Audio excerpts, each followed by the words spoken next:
Quiero invitarles que junto conmigo inclinen sus rostros para pedir la bendición del Señor en el estudio de su santa palabra.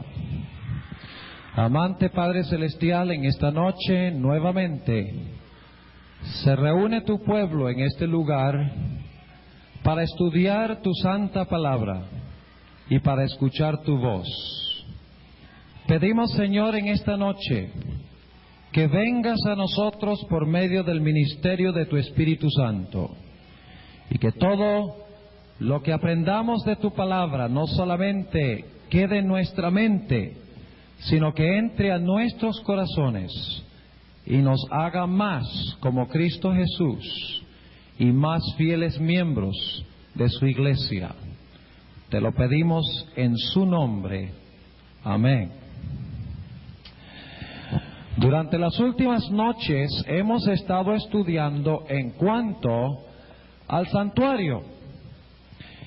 Y en nuestro estudio nos hemos dado cuenta que el año de agricultura judío, las fiestas judías, el éxodo personal de Cristo y el éxodo de Israel siguen la misma secuencia y el mismo orden de eventos.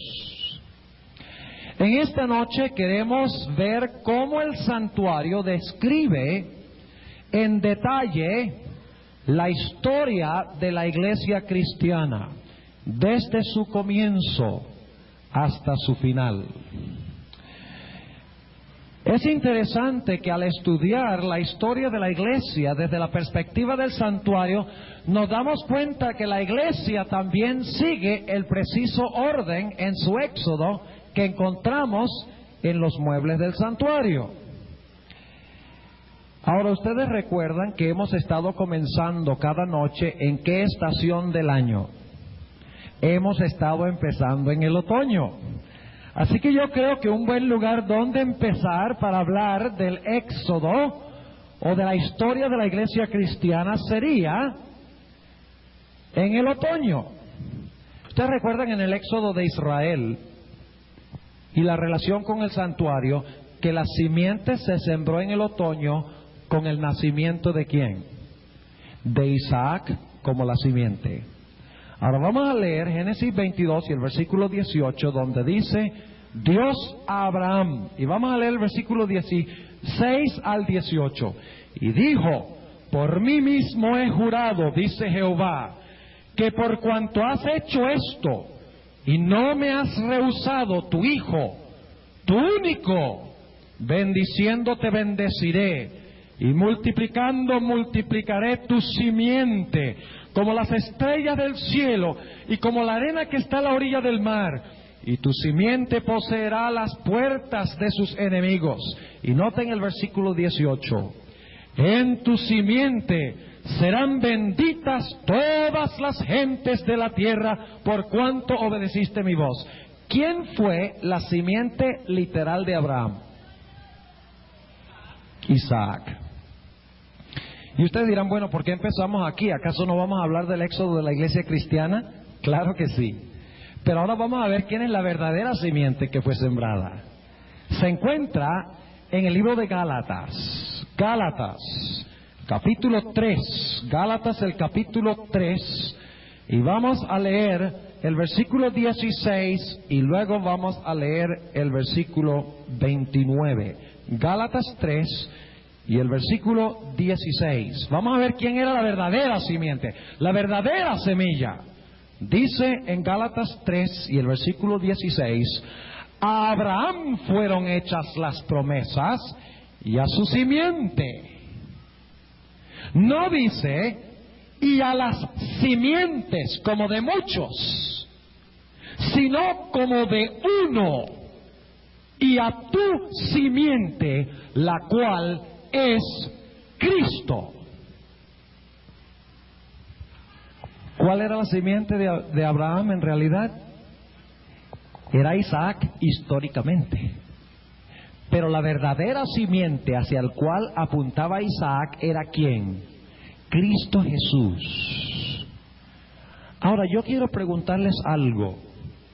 Como resultado del nacimiento de Isaac, Luego nació ¿quién? Jacob. ¿Y qué tuvo Jacob?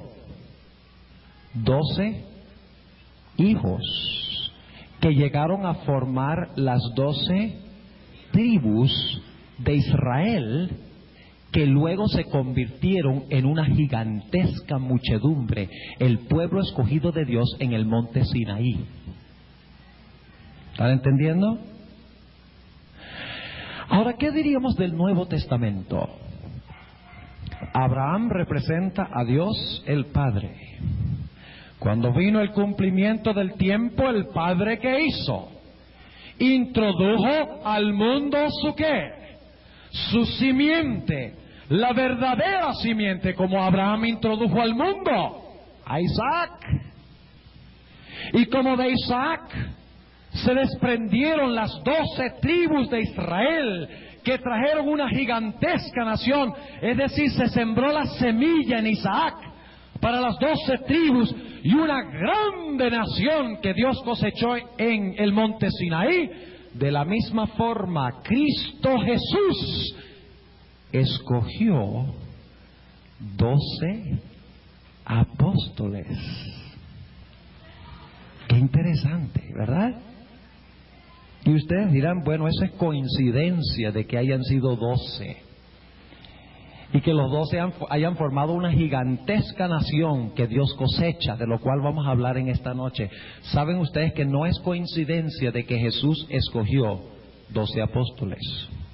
Ustedes recuerdan que cuando Judas se suicidó, en el día antes del día del Pentecostés, en Hechos 1, los discípulos se reunieron y dijeron que tenemos que nombrar un sucesor para Judas, porque no podemos tener nada más 11 apóstoles. Tenemos que completar el número de los ¿qué? De los 12. Eso indica de que Jesús escogió explícitamente 12 apóstoles para demostrar que eran un cumplimiento de las 12 tribus de Israel en el Antiguo Testamento. Ahora vamos a preguntarnos lo siguiente: ¿cuándo entonces se sembró la semilla en la historia de la iglesia cristiana? La semilla se sembró cuando Dios envió a su Hijo Jesucristo, y Jesucristo trajo al mundo espiritualmente a los 12 apóstoles que formaron el núcleo o la semilla de donde se iba a desprender la gigantesca iglesia cristiana. ¿Vieron el paralelo entre las dos cosas? Es decir, que la iglesia cristiana se funda sobre los 12 apóstoles, al igual que Israel en el Antiguo Testamento se funda sobre ¿qué? Sobre los 12 patriarcas y las 12 tribus. Es decir, que en el éxodo de la iglesia cristiana, de lo cual estamos hablando en esta noche, la simiente se siembra en el otoño. La simiente se siembra cuando Cristo Jesús, la simiente llega y escoge 12 apóstoles como el fundamento de la iglesia cristiana, como el inicio de la iglesia cristiana. Así como a través de Isaac se establecieron las 12 tribus que llegaron a formar una grande nación. Ustedes recuerdan que después que las 12 tribus, o no las 12 tribus, pero los 12 hijos de Jacob nacieron y crecieron, que el pueblo de Dios, ¿cuál es la próxima etapa en el año de la agricultura? Después del otoño, cuando se siembra la semilla, se sembró la semilla con el nacimiento de Isaac y las 12 tribus, los 12 hijos de Jacob. En el Nuevo Testamento se sembró cuando vino Cristo la simiente y llamó a los 12 apóstoles. Ese es el otoño. Ahora hablemos un momentico del invierno. ¿Cuándo es el invierno de la iglesia cristiana? ¿Qué características tenía el invierno?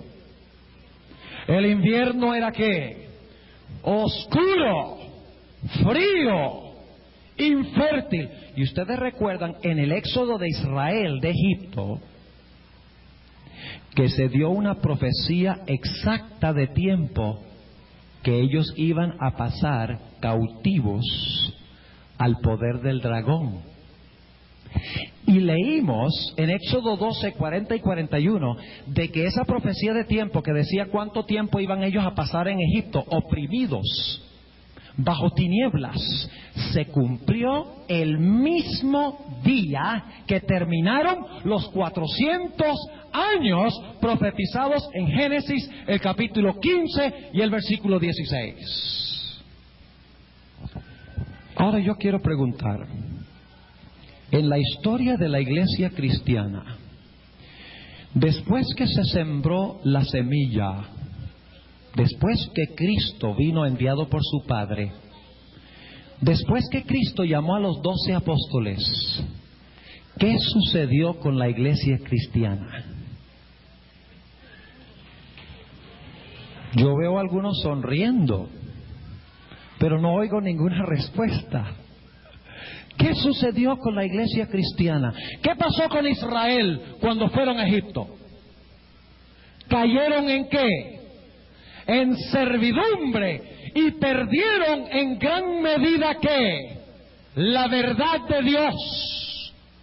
Perdieron la práctica y en gran medida el conocimiento del sábado. Llegaron a creer en la inmortalidad del alma.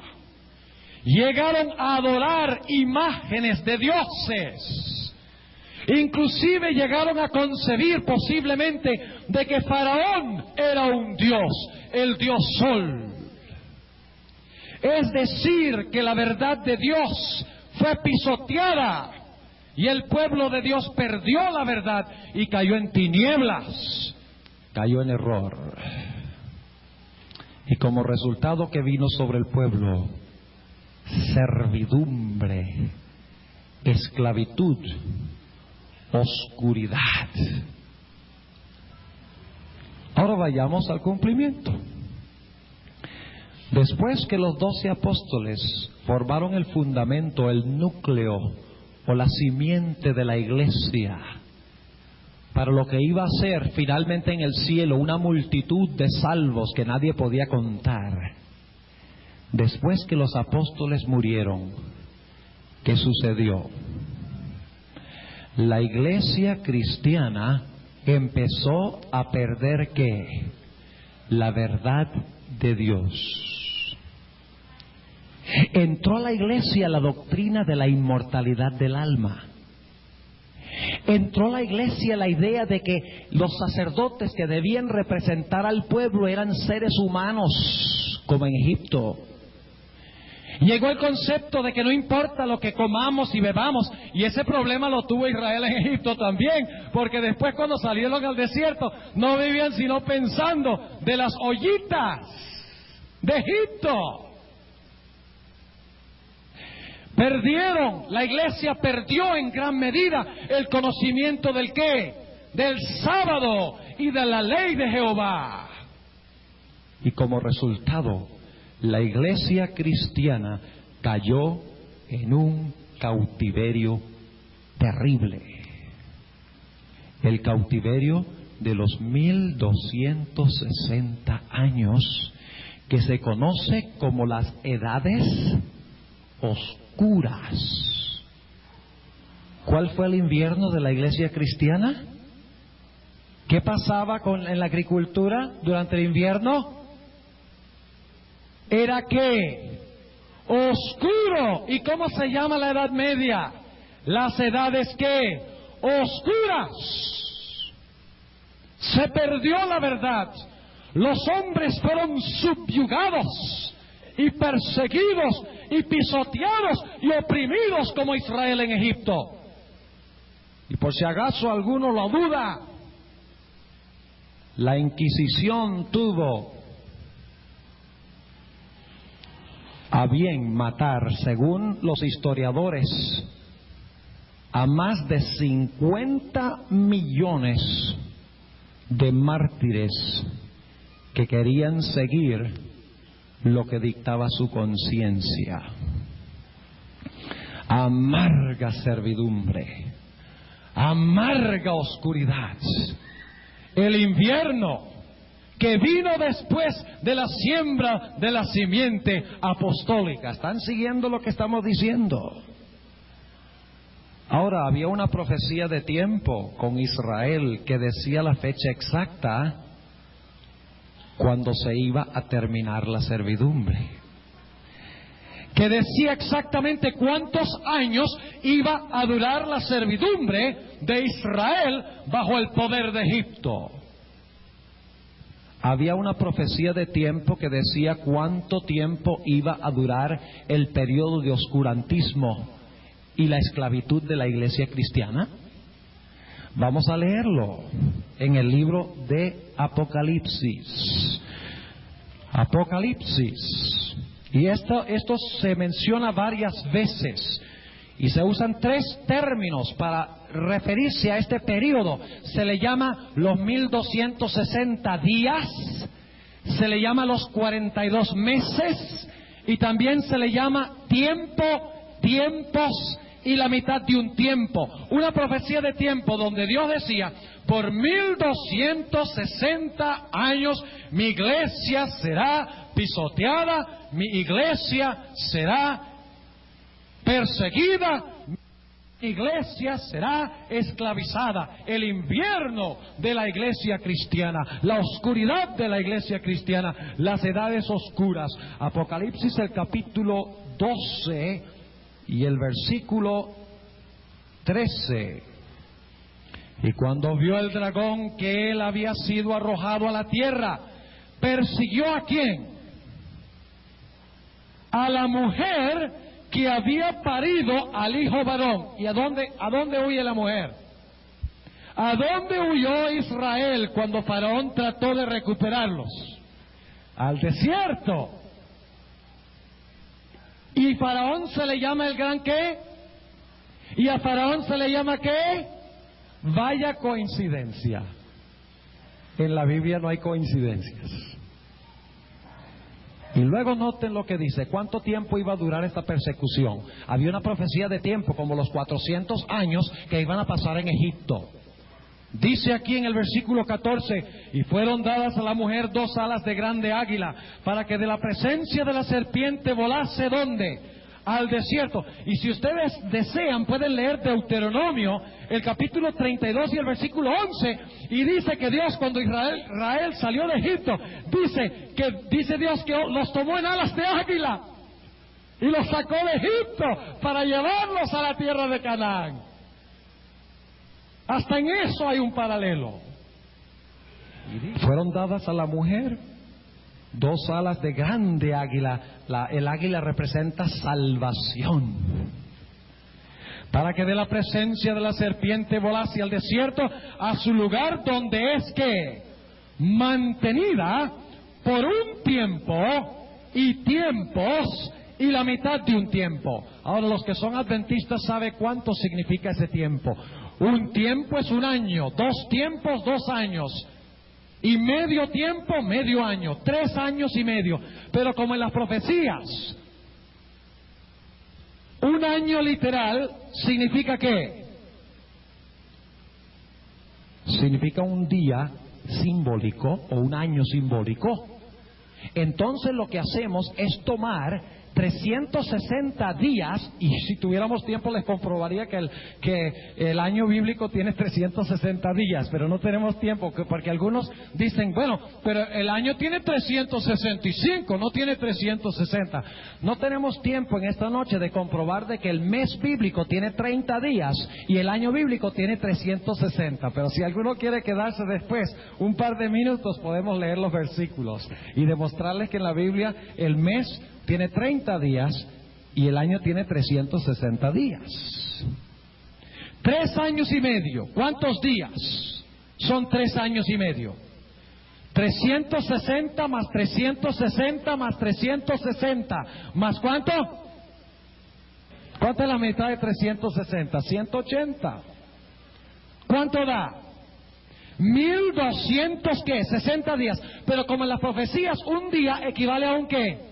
A un año. ¿Cuántos años son que la iglesia iba a permanecer en el desierto perseguida por el dragón? 1260 días. Y usted dice, bueno, pero ¿qué significa eso? Vamos a leer el versículo 6 de Apocalipsis 12. Ahí se refiere de una forma distinta. Dice, y la mujer huyó al desierto, donde tiene lugar aparejado de Dios, para que allí la mantengan 1260 días. Ahí está la segunda expresión. Y la tercera se encuentra en Apocalipsis 11, y el capítulo 13 de Apocalipsis, el versículo 5. Y le fue dada boca que hablaba grandes cosas y blasfemias, y le fue dado potencia de obrar, ¿cuánto? 42 meses. ¿Cuántos días tiene el mes bíblico? 30. Multipliquen 30 por 42, ¿cuánto les da? 1260. Había una profecía exacta de tiempo, de cuánto tiempo iba a durar la esclavitud y la servidumbre de la iglesia cristiana y la servidumbre de la verdad de Dios. ¿En qué estación del año estamos ahora? En el invierno. ¿Qué festival se celebraba en el invierno? ¿El festival de la dedicación o de las luces? ¿Y qué indicaba eso? Indicaba de que aunque estaban en el invierno, había un rayo de ¿qué? De esperanza. Que venía la Pascua, venía la liberación, porque se dedicaba el altar en la fiesta de las luces. En medio del invierno de la iglesia cristiana, hubo durante ese invierno un momento en que se levantó una luz de esperanza indicando que la liberación pronto venía. ¿Cómo llamamos esa luz? La Reforma Protestante. Y noten lo que dice con respecto a eso. Y eso es durante el invierno de la iglesia, porque Martín Lutero se levantó en 1517 y trajo una luz gloriosa, y trajo ánimo espiritual, y trajo esperanza a muchos de que venían mejores días. La opresión se iba a acabar, la verdad de Dios se iba a restituir nuevamente. La iglesia en la cual se levantó Martín Lutero, se dice algo muy interesante en cuanto a ella. Apocalipsis, el capítulo 2 y el versículo 28. Aquí está hablando de la iglesia de Tiatira. ¿Cuál es el periodo de la iglesia de Tiatira, adventistas? Es la iglesia de la Edad Media. La iglesia del periodo cuando Jezabel trae idolatría e inmoralidad en medio del pueblo de Dios. Tiatira es 538 a 1798. ¿Y qué le da Dios a la iglesia de Tiatira? Le da un rayo de esperanza. Noten el versículo 28. Y le daré la estrella de la mañana. ¿Qué es la estrella de la mañana? ¿Cómo se llama la estrella de la mañana?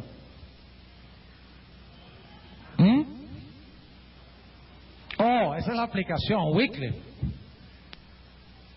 que presagió el levantamiento de Lutero y otros. Pero ¿qué distingue a la estrella de la mañana? Si ustedes se levantan bien temprano, en la mañana ustedes encontrarán que cuando tal vez no en la ciudad porque hay muchas luces, pero si estuvieran en el campo ustedes se darían cuenta que hay una estrella que es la última en desaparecer en la mañana. Esa es la estrella de la mañana. Y lo que indica esa estrella es que pronto, cuando se ve esa luz sola en la oscuridad, es una indicación de que pronto viene ¿qué? La mañana. Por eso se le llama la estrella de la ¿qué? La estrella de la mañana. Hubo un levantamiento de esperanza en la iglesia de Tiatira en el invierno de servidumbre, ¿sí o no? Claro que sí. Ahora yo quiero leer un par de versículos muy interesantes. Este es el período que menciona la Biblia como el período del caballo amarillo. de Apocalipsis, el capítulo 6. ¿Qué representa el amarillo? Una persona que está amarilla, ¿qué pasa? Bueno, podría tener SIDA. Pero muchas veces indica de que el individuo no se está, ¿qué? Alimentando bien. Claro que sí.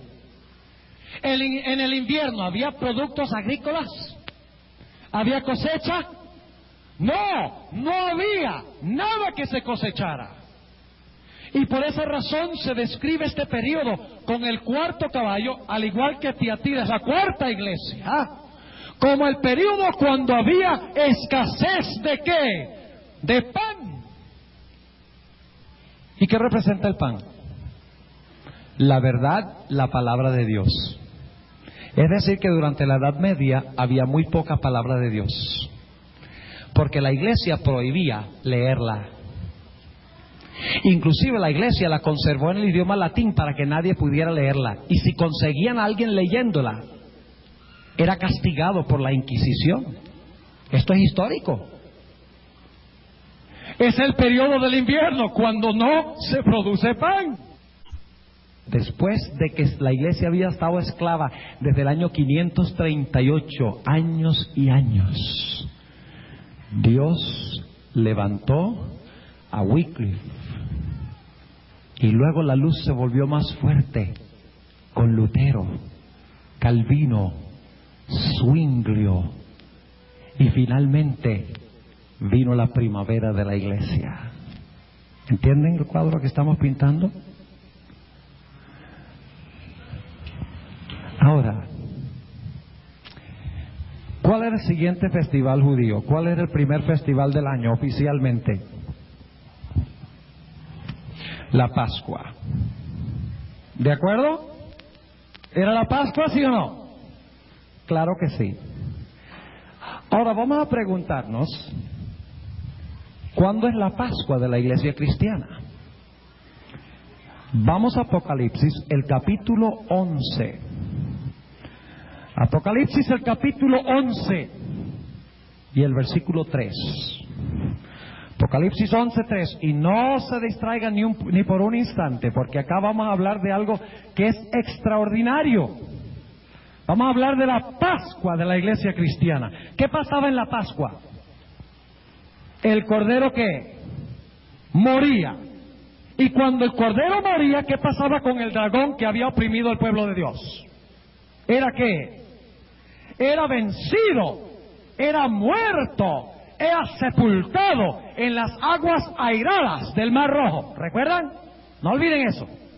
Las aguas airadas del Mar Rojo se tragaron al dragón y se tragaron a los seguidores del dragón, ¿verdad? Cuando murió el cordero, el resultado fue la liberación del pueblo de Dios, pero también el resultado era la muerte del dragón y los poderes de opresión. Ahora vamos a Apocalipsis 11, versículo 3. Y daré a mis 2 testigos, y ellos profetizarán por 1260 días, vestidos de sacos. ¿Qué representa vestidos de sacos? ¿Qué es la palabra? Lámpara es a mis pies tu palabra y lumbrera mi camino. Aquí dice que los 2 testigos iban a testificar vestidos de qué? De sacos. Ahora, ¿qué representan estos 2 testigos? Son los mismos 2 candeleros. Son los mismos 2 árboles de oliva. Son la misma cosa. Lo único es que se están tratando de enfatizar 3 cosas. Los árboles de oliva dan el aceite. El aceite cae en los candeleros. Y los candeleros dan testimonio. ¿Cuántos entienden lo que estoy diciendo? ¿Entienden? Por eso vamos a encontrar que se dice, estos son los 2 testigos, estos son los dos candeleros, estas son las dos olivas. Y algunos dicen, bueno, ¿qué son al fin y al cabo? ¿Son candeleros, son olivas o son testigos? Son las tres cosas, porque el aceite de oliva cae al candelero y el candelero da ¿qué cosa? Y el candelero da su luz. Pero los dos testigos aparentemente no están dando mucha luz, porque están vestidos ¿de qué? De sacos, están de luto. ¿Y de qué color es el luto? Negro. ¿Y de qué color es la noche? Negro. ¿Estamos en el invierno, sí o no? Durante los 1260 días. Hay evidencia tras evidencia de que estamos hablando del periodo de esclavitud. Es el invierno o la oscuridad. Pero ahora sigamos leyendo. Dicho sea de paso, si ustedes quieren saber que estos dos testigos representan la Biblia, pueden leer por ejemplo Juan 5:39, donde Jesús dice: escudriñad las Escrituras, porque a vosotros os parece que en ellas tenéis la vida eterna, y ellas son las que dan testimonio de mí. ¿Qué da testimonio de Jesús? La Biblia. Y algunos dirán, sí, pero ese es solamente el Antiguo Testamento. Bueno, también dice en el Evangelio según San Juan algo en cuanto al Nuevo Testamento. Vamos a anotarlo en el Evangelio según San Juan.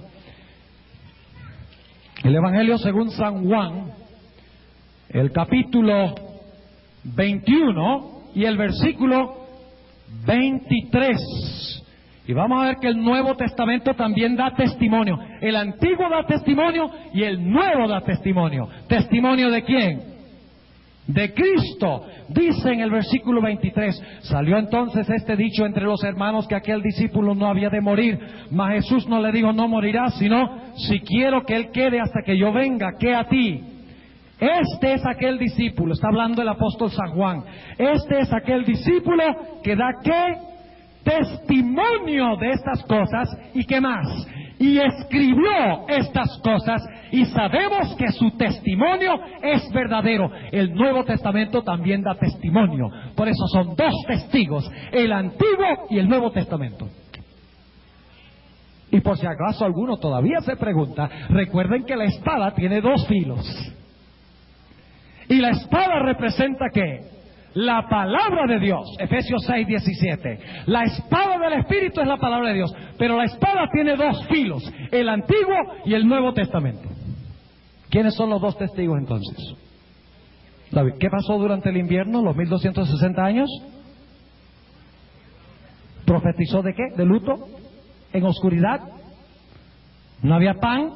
¿Qué es la Biblia? ¿La Biblia es pan, sí o no? ¡Claro! No solo de pan vivirá el hombre, sino de toda palabra que sale de la boca de Dios. El pan representa la Biblia. Y durante este periodo escasea el pan y hay una abundancia ¿de qué? De oscuridad. El mayor enemigo que tenemos es el reloj. Porque hay tanto que se podría decir de esto. Pero volvamos a Apocalipsis. Y seguimos hablando de los testigos. ¿Y qué son los testigos? A ver, ¿qué son los testigos? La Biblia. ¿Y qué es la Biblia? La palabra de Dios. Un momentico. ¿Jesús no es el que es la palabra de Dios? ¿Jesús no es la palabra de Dios? ¿Cómo es que la Biblia es la palabra de Dios si Jesús es la palabra de Dios? ¿De quién da testimonio la Biblia? Jesús es la palabra de Dios en persona. La Biblia es la palabra de Dios escrita. Lo cual significa que el que rechaza la palabra de Dios escrita está rechazando ¿a quién? Eso es serio. Ahora sigamos. Vamos al versículo 3 nuevamente. Y daré a mis dos testigos y ellos profetizarán por 1260 días vestidos de sacos. Estas son las dos olivas y los dos candeleros que están delante del Dios de la tierra. Y si alguno les quisiere dañar, sale fuego de la boca de ellos y devora a sus enemigos. Y si alguno les quisiera hacer daño, es necesario que él así sea muerto. Ahora noten el versículo 6. Estos tienen potestad ¿de qué? De cerrar el cielo para que no llueva en los días de su profecía, Y noten la segunda parte del versículo. Tienen poder para que no caiga ¿qué? Lluvia. ¿Y qué representa la lluvia? El Espíritu Santo. ¿Cuánto valor tiene la Biblia sin el Espíritu Santo? El mismo valor que tiene un candelero sin aceite. Pero tiene otra cosa que hacen las palabras de Dios. Noten la última parte del versículo 6. Y tienen poder sobre las aguas. ¿Qué representan las aguas proféticamente? Las muchedumbres. Tienen poder para convertir las aguas, es decir, las muchedumbres, para convertirlas en ¿qué? En sangre, y para herir la tierra con toda plaga cuantas veces quisieren. Ahora vamos a repasar rápidamente. ¿Cuándo se sembró la semilla? Cuando vino Cristo y escogió ¿qué? A los 12 apóstoles. ¿Cuándo es el invierno? Eso es en el otoño. ¿Cuándo es el invierno? Cuando la iglesia entra ¿en qué? Esclavitud y servidumbre. Las edades oscuras. Cuando no hay luz. Cuando los testigos profetizan en sacos y en cilicio, dice un poco más adelante en el capítulo 11, sacos y cilicio. Pero luego, en medio del invierno, se levanta una luz de esperanza. La estrella de la mañana, la reforma protestante, trayendo nuevamente la Biblia en el idioma del pueblo. Por eso Lutero tradujo la Biblia, y el pueblo, eso fue como respirar aire fresco y puro. Y luego, después de eso, encontramos la Pascua.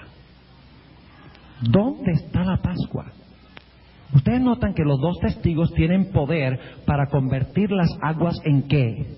En sangre. Vamos a leer un poquito más adelante en este capítulo. Versículo 7. Escuchen bien. ¿Qué son los dos testigos? La Biblia. Y la Biblia es Cristo en forma ¿qué? Escrita. Fíjense, un detalle muy interesante. Yo estoy aquí en persona, pero Dios tiene otro yo escrito en los libros en el cielo. Y Cristo, que está en persona en el cielo, tiene un libro que habla de Él en la tierra. Donde yo no estoy literalmente, estoy escrito en un libro espiritualmente. Ahora, noten lo que dice el versículo 7. Y cuando ellos hubieren acabado su testimonio, o cuando estén acabando su testimonio, ¿testimonio cuándo? ¿Vestidos de qué? De sacos.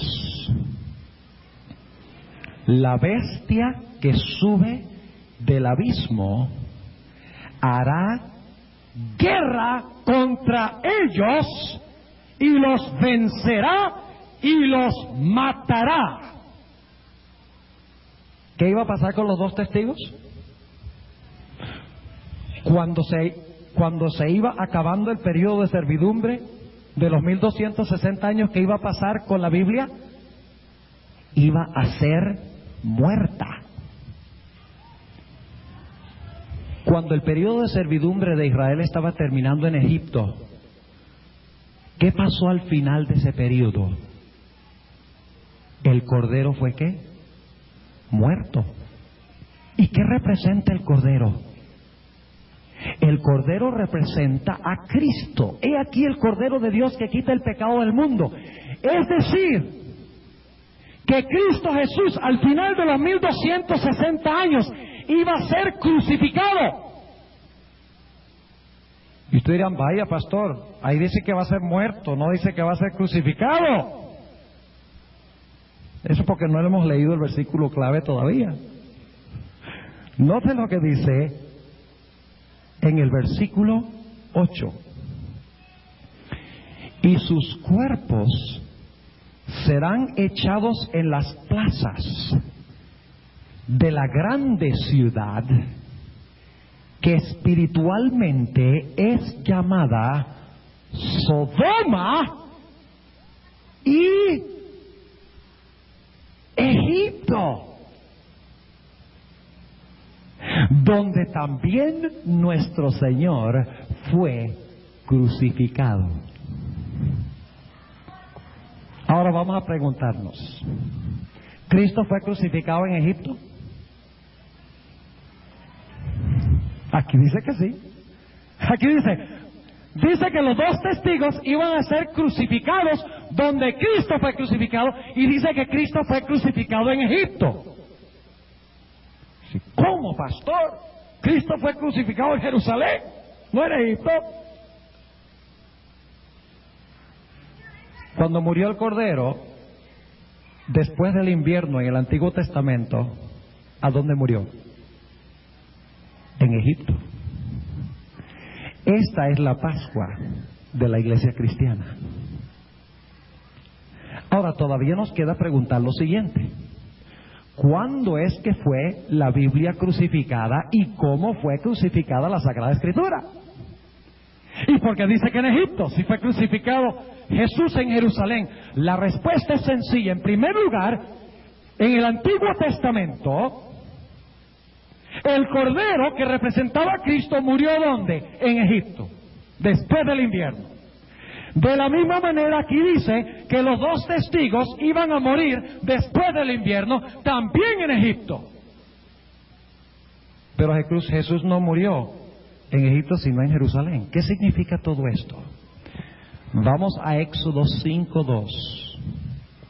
Éxodo 5 y el versículo 2. Ustedes se dan cuenta que la Biblia tiene una hilación tremenda. Una persona me preguntó después de una de las presentaciones, me dice, pastor, ¿y cómo puedo hacer? ¿Qué método usa usted para estudiar la Biblia? Y el método es sencillo. Hay dos factores. Uno, la oración. Y dos, el uso de mi cerebro. Porque yo no me voy a sentar y orar a Dios y Dios me va a dar una visión diciéndome todas estas cosas. Toma esfuerzo, estudio, investigación. Dios quiere que usemos nuestras facultades mentales hasta lo máximo, hasta lo sumo. Que desarrollemos nuestra capacidad mental estudiando las maravillas de su santa palabra. Dios no hará por nosotros lo que nosotros podemos hacer por nosotros mismos. Él nos ha dado una mente, nos ha dado ojos, nos ha dado oídos para que escudriñemos, investiguemos, estudiemos, busquemos los tesoros en la Sagrada Escritura.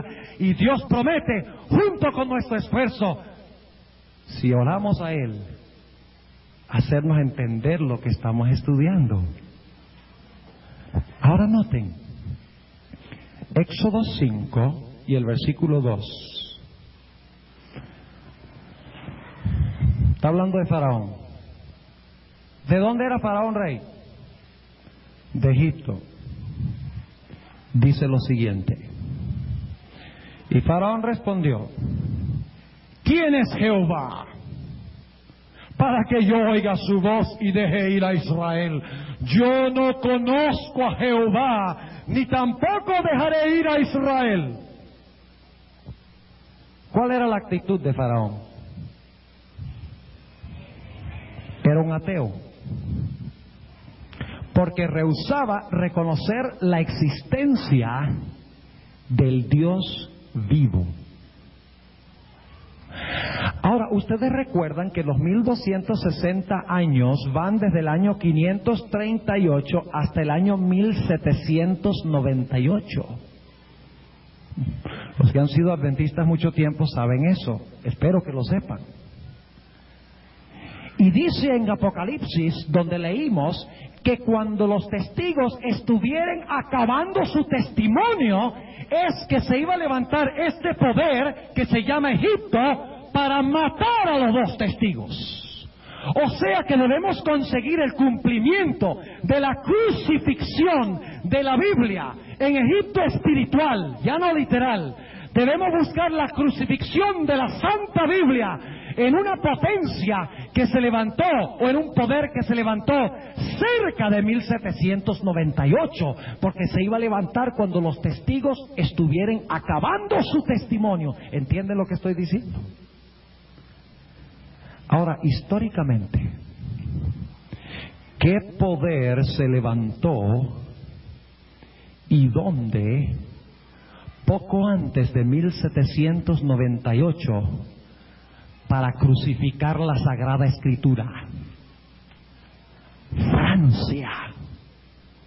¿Han oído ustedes hablar alguna vez de la Revolución Francesa? ¿Sí han oído hablar de la Revolución Francesa? ¿Qué fue lo que pasó en la Revolución Francesa? Entre otras cosas, en la Revolución Francesa, según dicen los historiadores, se rechazó rotundamente, ¿qué cosa? La Sagrada Escritura. Se quemaron todos los ejemplares de la Sagrada Escritura que se pudieron conseguir. Inclusive, en Francia, según dicen los historiadores, a Jesús, y esto lo digo con solemnidad, a Jesús se le llamó el maldito. Nos hace recordar de la muerte literal de Jesús, donde en Gálatas 3:13 dice que Jesús fue colgado en un madero. Maldito todo aquel que colgara en un madero.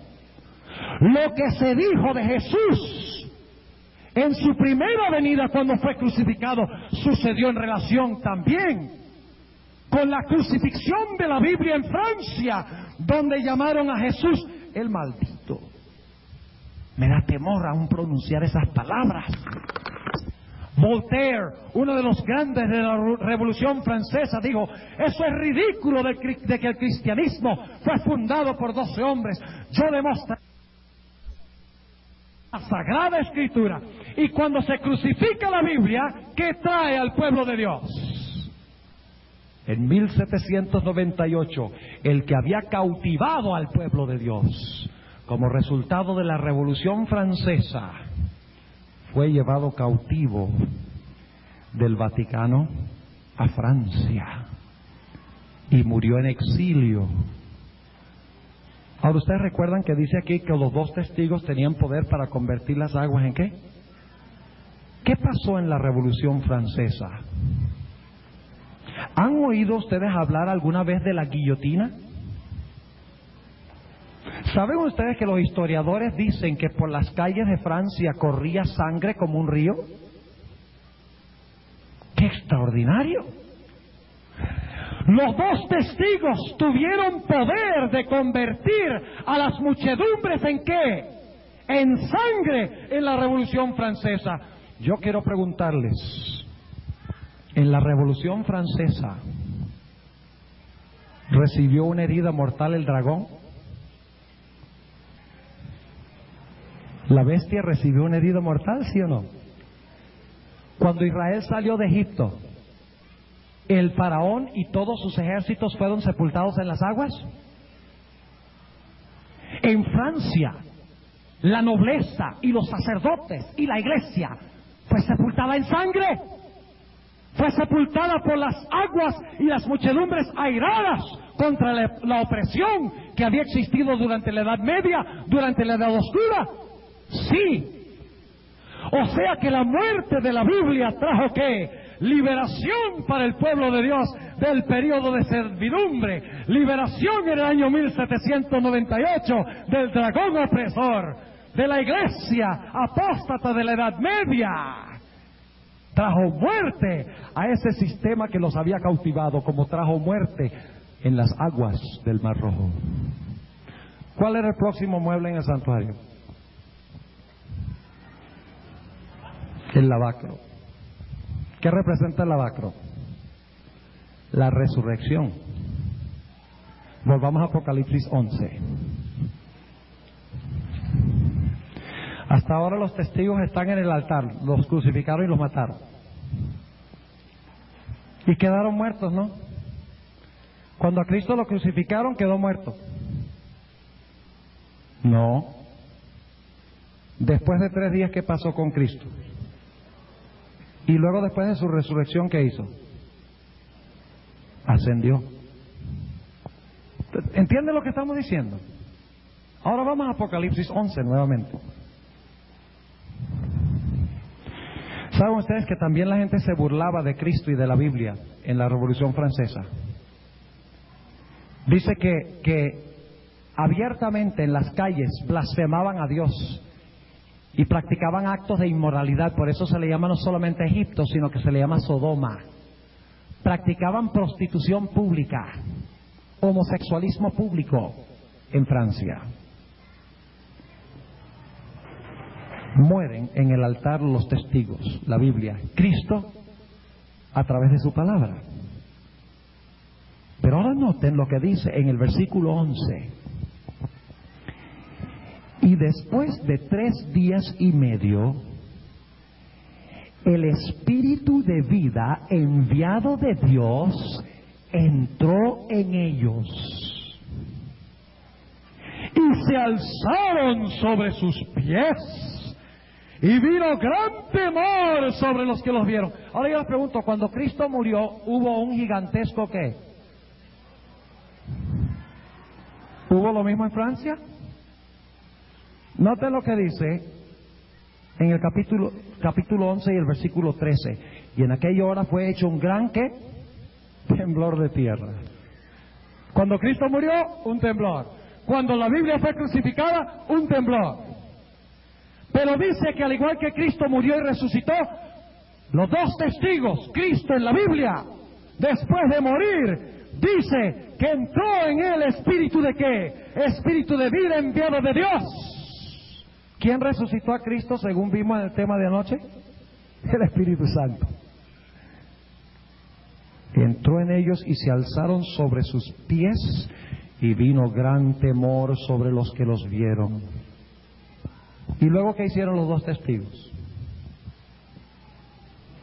Ascendieron al cielo. ¿Qué hizo Cristo después de que Él murió y resucitó? Ascendió al cielo a comenzar su ministerio, ¿dónde? En el lugar santo. Ahora noten lo que dice aquí en el versículo 12. Y oyeron una grande voz del cielo que les decía: subid acá. Y subieron al cielo en una nube. ¿Cómo subió Jesús cuando fue al cielo? Según Hechos el capítulo 1. Subió en una nube, según dice esto. ¡Qué extraordinario! Cómo la historia de la iglesia cristiana sigue el orden exacto y perfecto del santuario. Pero solamente hemos llegado ni a la mitad del tema. Y ya se acabó mucho más que la mitad del tiempo. Pero sigamos rápidamente. Poco después que Israel salió de Egipto, según Éxodo 15, 22 al 25, llegaron a un lugar que se llamaba ¿qué? Mara.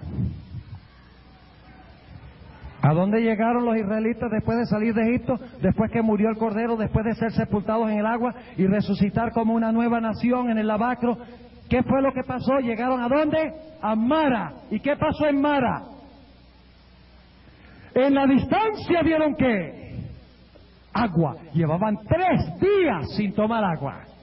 Ahora imagínense ustedes. Vieron el agua y dijeron: ¡agua dulce, agua dulce! Y vinieron corriendo donde estaba el agua. Y cuando tomaron el agua era ¿qué? Amarga. ¡Qué tremendo chasco! Después del año 1798, cuando los 2 testigos murieron y resucitaron, el pueblo de Dios supuestamente iba a ser dulce, pero resultó ser amargo. Eso se relata en Apocalipsis el capítulo 10, el gran chasco. Ahora Israel salió de Egipto dirigido ¿por qué? Por la columna de fuego y la columna de nube. Ahora, quiero preguntar, ¿la iglesia después del periodo de cautiverio salió dirigido por una columna de fuego, sí o no? Noten Apocalipsis el capítulo 10. Apocalipsis el capítulo 10 y el versículo 1. Y vi otro ángel fuerte descender del cielo. Y este ángel es Cristo, dicho sea de paso. ¿Quién estaba en la nube con los israelitas? ¿Quién estaba en la columna de fuego? ¿Quién era ese? Cristo mismo. Y aquí dice: vi otro ángel fuerte descender del cielo cercado de una nube, y el arco celeste sobre su cabeza, y su rostro era como el ¿qué? Como el sol, y sus pies como ¿qué? Columnas de fuego. El remanente es dirigido en su éxodo de la Edad Media por aquel que tiene piernas que son como columnas de fuego. ¿Y qué era lo que dirigía Israel? La columna de fuego. Y ese texto que leímos de Salmo 119, 105, lámpara es a mis pies tu palabra y lumbrera mi camino, viene de un salmo que es un himno en honor a la santa ley de Jehová. Ahora tenemos que avanzar más rápidamente. ¿Cuál es el próximo festival? El Pentecostés. ¿Y qué pasó en el Pentecostés? ¿Qué pasó en el Pentecostés? ¿Recuerdan? Israel, que había sido sacado de servidumbre, fue oficialmente incorporado como el pueblo escogido de Dios. Recuerden que leímos eso en Éxodo 19, 5 y 6. Ahí se hizo el pacto y Dios dijo: este es mi pueblo y yo soy su ¿qué? Y yo soy su Dios. El Pentecostés. Cuando el pueblo de Dios, en el cumplimiento, salió del cautiverio de Egipto espiritual, cuando salió del cautiverio del periodo de los 1260 años, ¿a dónde los llevó Jehová? ¿Cómo se llamó el pueblo que formó Dios, que salió del cautiverio? Estamos hablando ahora no del Antiguo Testamento, sino en la aplicación. Poco después de terminar el cautiverio, Dios escogió a un pueblo y lo incorporó como su pueblo especial, ¿sí o no? ¿Cómo se llama ese pueblo? La Iglesia Adventista. ¿Saben ustedes en qué fecha se fundó la Iglesia Adventista? En 1844. Ahora, ¿qué hubo en el Sinaí? Hubo truenos, hubo relámpagos, hubo voces, etcétera, ¿verdad? Ahora vamos a Apocalipsis 11. Apocalipsis, el capítulo 11, que fue nuestra lectura bíblica de esta noche. Apocalipsis, el capítulo 11, y vamos a leer empezando en el versículo 19. Esto pasa en 1844. 1844 es el Sinaí de la Iglesia Adventista. Necesitan recordar ese dato. 1844 es el Sinaí de la Iglesia Adventista. Dice en el capítulo 11 y el versículo 19: y el templo de Dios fue abierto en el cielo, y el arca de su testamento fue vista en su templo, y fueron hechos ¿qué? Relámpagos y voces y truenos y terremotos y grande ¿qué? Y grande granizo, lo mismo que hubo en el monte Sinaí. Dios levantó al pueblo adventista en 1844 en armonía con la profecía de los 2300 días. Ese es el Pentecostés, cuando el pueblo fue oficialmente incorporado como el pueblo especial y escogido de Dios. Ahora yo quiero preguntarles, ¿quién dirigía al pueblo de Israel fuera de la nube? ¿Quién era su líder visible, terrenal? Moisés. ¿Era Moisés profeta de Dios? ¿Lo levantó Dios para conducir al pueblo a Canaán? ¿Dejó Moisés testimonios escritos? ¿Dio Moisés la excusa de que él no sabía hablar cuando Dios lo llamó? ¿El pueblo lo criticó y lo ultrajó? Claro que sí. Ahora contéstenme esto: ¿levantó Dios en 1844 también a una mensajera?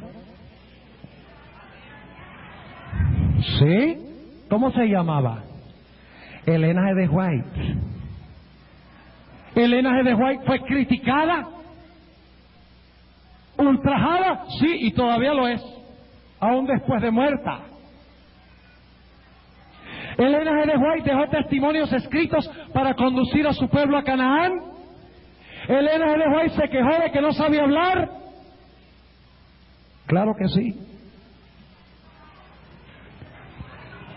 Ahora fíjense, al igual que en el Sinaí, Moisés recibió de Dios información en cuanto al santuario, la ley, el sábado, el diezmo, la organización que debía tener Israel, el hecho de que no se debían usar prendas. Ustedes pueden leer eso en Éxodo 33 y Éxodo 35, donde Dios mandó a toda la gente: quítense los anillos y los zarcillos y quítense todo ese oro y tráiganlo al santuario y dedíquenselo a Dios para que Dios lo use para construir los diferentes implementos del santuario. Dios les mandó a quitar sus prendas en el Sinaí.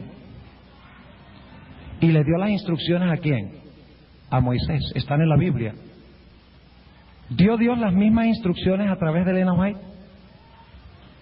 ¿Tiene la hermana Elena de White mucho que decir en cuanto al diezmo? ¿En cuanto al sábado? ¿En cuanto a la ley? ¿En cuanto al diezmo? ¿En cuanto a la organización de la iglesia? ¿En cuanto a las joyas y otras normas cristianas? Claro que sí. El Pentecostés de la Iglesia Adventista, 1844, cuando se ve el santuario, la ley y el sábado. Lo preciso que reveló Dios, ¿dónde? En el monte Sinaí. Y en Apocalipsis 11:19 dice que en ese momento se oyeron voces, truenos, hubo relámpagos y un terremoto. Lo mismo que sucedió en el Sinaí cuando se reveló la santa ley de Jehová. Dios escogió al pueblo adventista y le encomendó su ley y su sábado en 1844 en la experiencia del Sinaí. ¿Qué viene después del Pentecostés y de la terminación de la primavera? ¿Qué viene? El verano. ¿Y cómo es el verano? Seco, caliente, infértil. ¿Dónde deberíamos estar nosotros ahora? ¿Ustedes creen que era el plan de Dios de que la iglesia adventista estuviera en el mundo todavía? Ustedes recuerdan que cuando hablamos del éxodo de Israel, dijimos que era el plan de Dios de que el Sinaí fuera el Pentecostés y también ¿qué?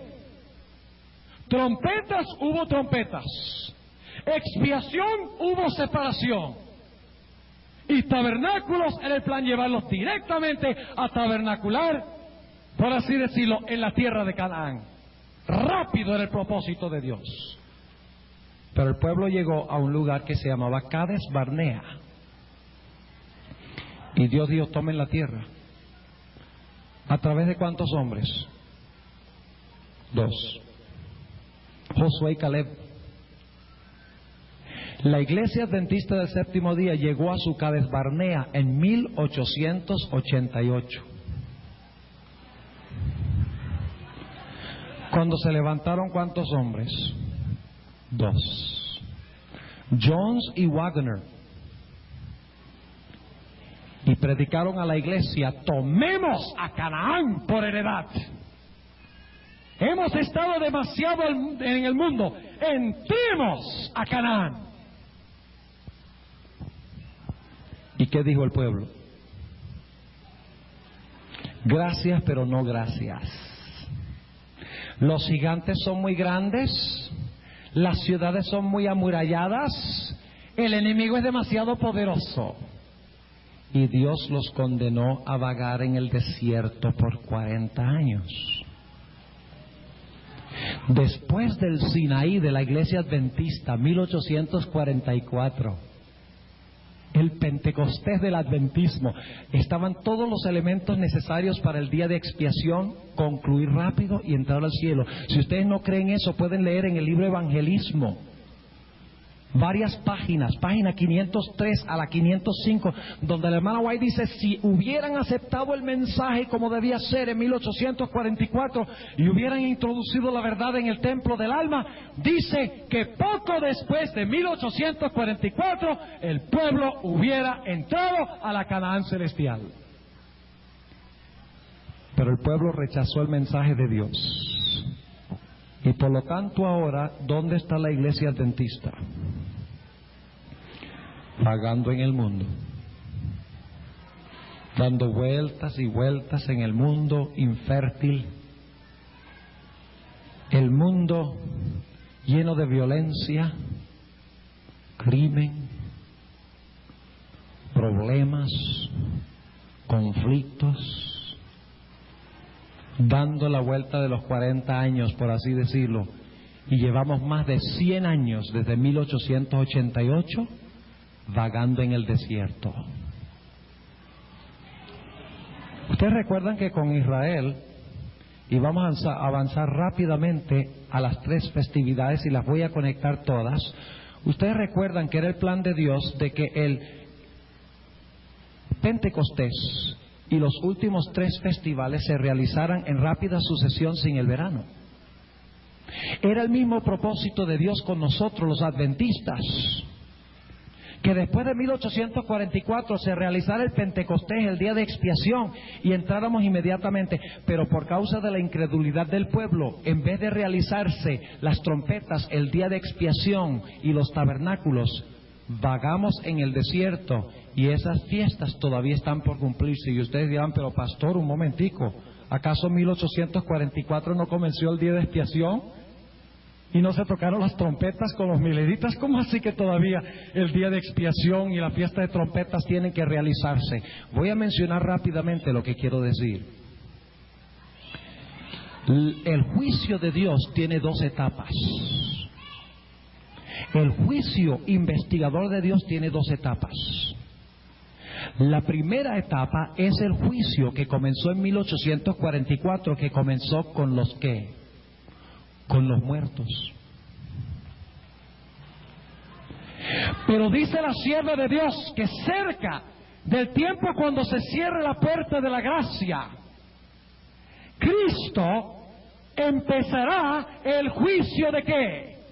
De los vivos. ¿Saben ustedes qué base usa la hermana White para defender ese concepto de que Cristo tiene 2 etapas en la purificación del santuario celestial? El juicio de los muertos en 1844 y el juicio de los vivos al final de la historia del mundo, antes del cierre de la puerta de la gracia. Y no voy a hacer una exégesis y un estudio de todo esto, pero nada más les voy a dar la idea. El Señor Jesucristo en su primera venida purificó el templo 2 veces. En Juan 2 dice que Cristo purificó el templo al principio de su ministerio, mientras que el Señor Jesucristo, según nos dice también en el Evangelio según San Mateo, al final del capítulo 22, el Señor Jesucristo purificó el templo ¿qué? Al final de su ministerio. Y ella dice, de la misma manera, Cristo en su ministerio celestial comenzó el juicio de los muertos en 1844, pero nuevamente se proclamarán las trompetas anunciando que está por empezar el juicio de los vivos. ¿Ustedes recuerdan los mileritas cuando tocaron las trompetas, anunciaron los mensajes de los 3 ángeles? Hubo el fuerte clamor de medianoche que se dio en el verano de 1844. Anunciando, el esposo viene, preparaos para recibirle. Ese era el fuerte clamor de la parábola de Mateo 25, anunciando de que Cristo iba a venir en 1844, que no vino a la tierra, sino que vino a su ¿qué? A su templo, en el santuario celestial, al lugar santísimo. Pero yo les pregunto, ¿habrá otro fuerte clamor de medianoche? ¿Cómo se llama? El fuerte clamor del 4.º ángel. ¿Y qué va a anunciar el fuerte clamor del 4.º ángel? Va a anunciar que se está iniciando ¿qué cosa? el juicio de los vivos. El fuerte clamor del cuarto ángel, cuando muchedumbres escucharán el mensaje con poder y entrarán a la iglesia remanente de Dios. Es el mismo festival de trompetas, anunciando que el juicio de los vivos está próximo a comenzar, o que está comenzando. Y que está por concluir, no el juicio de los muertos que comenzó en 1844, sino que está por empezar y concluir la fase final, el juicio de los vivos. Y cuando termine el día de expiación, el juicio de los vivos, la separación de los buenos de los malos, las uvas de la mies, el trigo de la cizaña, los árboles que producen fruto y los árboles que no producen fruto. Cuando termine eso, el juicio de los muertos que empezó en 1844, el juicio de los vivos poco antes de cerrarse la puerta de la gracia, cuando Cristo haya realizado la purificación en sus 2 etapas, concluirá el día de expiación. ¿Y luego qué sucederá? ¿Cuándo se celebrará la fiesta de tabernáculos? La fiesta de tabernáculos se celebrará ¿dónde? En el cielo, como leímos anoche. El pueblo de Dios dice que tenía palmas en sus manos. ¿Y Dios tenderá su qué sobre ellos? Su tabernáculo o su pabellón sobre ellos. El pueblo de Dios pasará 1000 años en el cielo en su vivienda temporaria, provisional. Es decir, que el pueblo de Dios, después que haya sido cosechado en el día de la expiación, como la mies de Dios, será llevado al granero de Dios. ¿Saben ustedes qué celebraba la fiesta de tabernáculos? El fin de la cosecha, se había reunido toda la cosecha y el pueblo celebraba en gozo, dándole gracias a Dios por las bendiciones de la cosecha. ¿Qué harán los hijos de Dios cuando lleguen al cielo en el festival de tabernáculos? Pueden leerlo en Apocalipsis. Dice que cantarán de gozo porque ellos han sido cosechados como el trigo de Dios. Y luego, después de los 1000 años, ¿qué sucederá? Ustedes saben que en el festival de tabernáculos todos los israelitas, los varones, tenían que ir ¿a dónde? A Jerusalén, de sus hogares. Y luego hacían tabernáculos de ramas de árboles y de flores y toda clase de plantas. Hacían tabernáculos en las colinas y habitaban allí durante un periodo de 7 días. Y había una celebración especial también el 8º día. Y después de que ellos habían celebrado el festival, volvían ¿dónde? A sus hogares. El pueblo de Dios irá ¿a dónde? Durante el 7º milenio. No estoy poniendo fecha para la segunda venida. Al cielo. ¿Cuántos días duraba el festival de tabernáculos? 7 días. Pero luego, ¿qué sucederá después de eso? El pueblo de Dios regresará a donde ellos vivían antes. Y Dios hará una tierra nueva. Y el pueblo de Dios celebrará el 8º día del festival de tabernáculos, que era el día más solemne y especial y lleno de gozo del festival de tabernáculos. Yo no sé de ustedes, pero yo anhelo ese día. Lo anhelo. Estoy cansado de este mundo. No quiero volver a Cali el próximo año. Al menos que estemos aquí en la tierra, ¿no? Entonces sí, pero yo creo que sería lindo, mucho más lindo, sentarnos en el cielo a escuchar a Cristo, que a lo mejor predica más corto que yo, o posiblemente mucho más largo, porque la Biblia dice que el Señor Jesucristo predicaba todo el día. ¿Y ustedes creen que yo predico largo? Señor Jesucristo predicaba todo el día, ni se acordaba que tenía hambre, y tampoco se acordaba que la gente tenía hambre, sino hasta después, y dice, ay, pero no podemos mandar a la gente sin comer, y le da comida. ¿Ustedes creen que yo predico largo? El apóstol Pablo predica largo, predicó tan largo que se le durmió uno en la ventana y se cayó. Dice que predicó toda la noche, óigame, y yo lo dejo ir a la casa a las 9. Será lindo ir al cielo y ser Cristo el predicador. Y no tendremos problemas con transporte. Porque después del sermón todos volaremos a nuestras casas. Yo anhelo ese día. Estamos en la fase final de la obra de Cristo. ¿No es maravilloso cómo el éxodo de la iglesia sigue el mismo orden del santuario? Es una maravilla. Cómo todas estas cosas concuerdan tan perfectamente. En todo su orden correcto, los detalles correctos, en el más ínfimo detalle, perfecto. ¿Y saben algo? Yo estoy en la iglesia adventista porque yo encuentro en el éxodo del santuario que Dios levantó al pueblo adventista exactamente como lo dijo después de la liberación de la Edad Media. En 1844 Dios levantó esta iglesia en el Pentecostés, en el Sinaí. Y yo sé que esta es la iglesia de Dios porque fue levantada en armonía con la profecía del santuario. Ninguna otra iglesia puede pretender haberse levantado en 1844 con un profeta que pretendía no poder hablar, que fue criticada, que dejó testimonios de cómo podíamos llegar a Canaán. Ninguna otra iglesia. El santuario indica que hay una sola iglesia verdadera, la iglesia adventista. Ahora permítame decirles que hay muchos verdaderos hijos de Dios en las otras iglesias. Estamos hablando de la verdadera iglesia. No estoy diciendo que en otras iglesias no hay verdaderos hijos de Dios. Como individuos hay verdaderos hijos de Dios, pero como iglesia hay una sola. Porque hay una sola que se levantó en armonía con el calendario del santuario tal cual lo estableció Dios. La iglesia adventista, cuando se cumplió la profecía de los 2300 días, allí surgió la iglesia.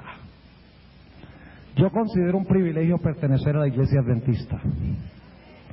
Pertenezco a ella no porque pertenecieron mis padres, sino porque yo tengo el convencimiento de que esta es la iglesia de Dios. Ahora, posiblemente las visitas no hayan entendido algunas cosas esta noche, especialmente con relación a los últimos 3 festivales. Habría que trazar punto por punto y tomaría mucho tiempo. Pero yo creo que se comprendió lo suficiente como para ver de que Dios tiene un calendario profético muy preciso y exacto. Y Él levanta a su pueblo en el momento preciso cuando dice la profecía del santuario. En esta noche yo no voy a hacer un llamado de que vengan aquí al frente. Pero yo quiero hacer un llamado de todas maneras, en primer lugar, a los que son adventistas. ¿Cuántos de ustedes en esta noche, en la oración que yo voy a elevar a Dios, quieren decirle a Dios: gracias, Señor, por haberme sacado de las tinieblas a tu luz admirable? Gracias por el privilegio de pertenecer a tu iglesia. Gloria al Señor. Pueden quedarse sentados. Nada más levanten la mano. Ahora yo quiero preguntar a las visitas, aquellos que no son miembros de la iglesia adventista del séptimo día, aquellos que no han sido bautizados en la iglesia, la verdadera iglesia de Dios como lo indican las profecías. ¿Cuántos de ustedes quieren decir: yo quiero seguir estudiando estas cosas y yo quiero, por la gracia de Cristo Jesús, al estudiarlas, al encontrar cuál es la verdadera iglesia, yo deseo unirme a esa iglesia algún día pronto? Levanten la mano y déjenla levantada aquellos que no son miembros de la iglesia. Gloria al Señor, qué linda respuesta. Yo quiero que mantengan la mano levantada. Si se cansan, consigan un Moisés al lado que les mantenga la mano arriba. Yo quiero que Dios vea las manos. Él sabe todo, pero yo quiero que el Señor vea las manos. Ahora quiero pedirles que inclinen sus rostros con las manos arriba para pedirle al Señor que eso sea una realidad. Amante Padre Celestial, en esta noche hemos estudiado el éxodo de tu iglesia. Hemos visto puntos altos y puntos bajos. Hemos visto su invierno, estamos ahora en el verano, pero sabemos que todo funciona en perfecta armonía con tu calendario y que estamos cerca del fin de la historia del mundo y que pronto tu iglesia irá a pasar la eternidad contigo. Te doy gracias en esta noche por los hermanos y hermanas de la iglesia que han expresado una reconsagración y una gratitud a ti por pertenecer a tu iglesia. Y oro en forma especial, muy especial, por aquellas personas que en este momento tienen las manos alzadas a ti, como si fuera tratando de alcanzar tu mano, para tomarte de la mano y pertenecer a ti y a tu iglesia. Te pido, Señor, que tú no permitas que nada ni nadie en este mundo, ni los demonios siquiera, puedan desanimar a estas almas de unirse a tu iglesia. Dales valentía de oponerse a Satanás, a los demonios, al mundo, si es necesario a la familia, a los amigos, a los compañeros de trabajo, y decir: es menester que yo obedezca a Dios antes que a los hombres. Gracias, Señor, por contestar esta petición. Y yo sé que tú lo harás, porque te lo pido en el nombre y por los méritos de Cristo, nuestro precioso Salvador. Amén.